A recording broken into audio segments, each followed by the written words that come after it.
Hi everyone and welcome back to another video. In today's video we've partnered with Cyrusher again and we're going to bring you the assembly of their Rumble model.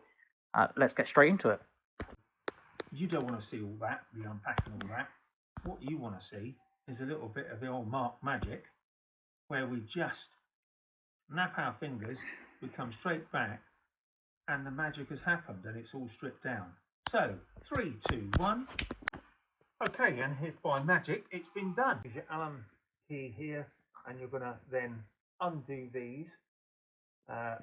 Once these are undone, all the way off,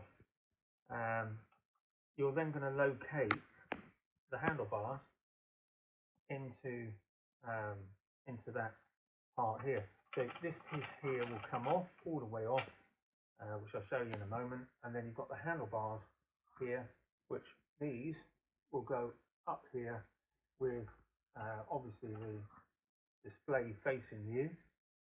Okay, and again, you know, the way you're going to adjust that, and I'll show you in a minute, it is you know, dependent on your riding style as well.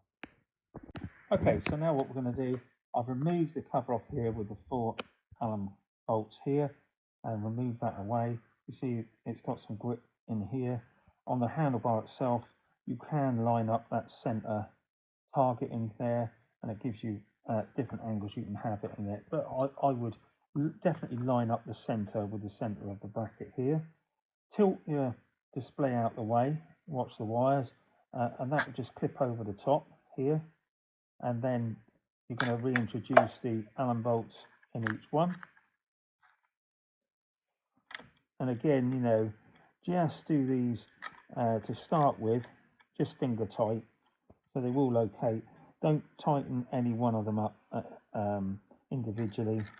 Just get them all in place to start with. Okay, finger tight. And when you do start to do these up, it's going to be individually, so you're going to do them, I would do number them if you like, 1, 2, 3 and 4, do them diagonally. As you can see there, just locate that so that's equal distant there, and then I will just start then just taking up one of the Allen bolts here and then just start on the other one, the opposite side, so you're creating a diagonal across the bracket. Really what that does, it just spreads the load so that you're not putting the bracket on unevenly. And again, you know, you don't have to over tighten those, just bring them up until you're ready and then you can start on the next. While that's upside down, what we can do, we can remove here, this is just the for travelling. The other thing we're going to do now is we're going to switch the light the right way around, yeah, and we are going to fit the mudguard onto the front as well. To do that, is that we use the same Allen bolt on here, and I'll show you that as we do that.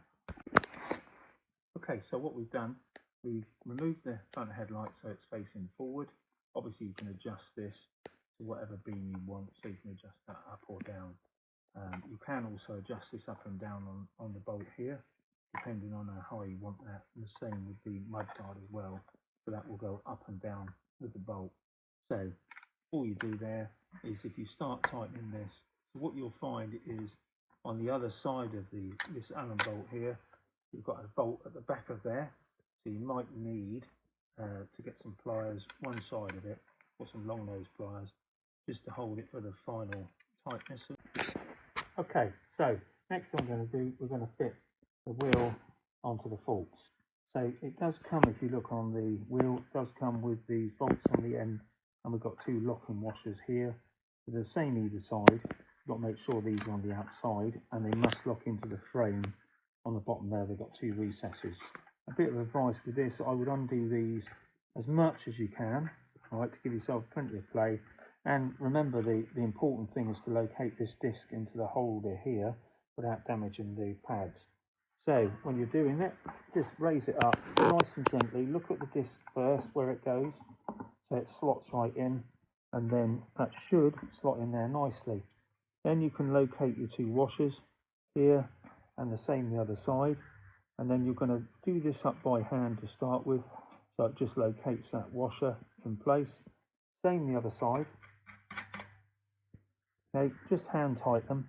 At this stage, just check the wheel is free running, which it is. That's quite nice. And then what you can do is use the spanner that has been provided, and then just to start to tighten up. And again, you know, just pinch it up, and then the other side exactly the same. Again, double check, and then a final tighten. Okay, so we're going to fit these lovely pedals. Pedals goes on. You can see on these pedals they're marked right, and on the stem itself marked right. Little arrow gives you a clue which way around to go. And again, just locate that in there to start with, and then you can hand tight these up, which is quite good. All the way through. When it starts to meet resistance, again, use the spanner provided, finish up. Okay, and just give it a final pinch up again, and that would be the same both sides. Okay, we've got a nice saddle here, quite nice and comfortable it looks to me. You could go a fair distance on that. It does come with markings on here as how high it's going to be. Obviously you won't raise it up any more than this on the bottom of here, so if it goes any further than that, it's dangerous. So you'd have to be a very tall rider as well, to be fair. So on the bottom here, just adjust it. It is quite a tall frame anyway, and again you might have to adjust this just to finally tighten, and we're ready to go. Thank you very much for taking time to watch the Cyrusher Rumble Assembly. If you have any questions, please leave a comment down below, subscribe, like, and we'll see you for the review.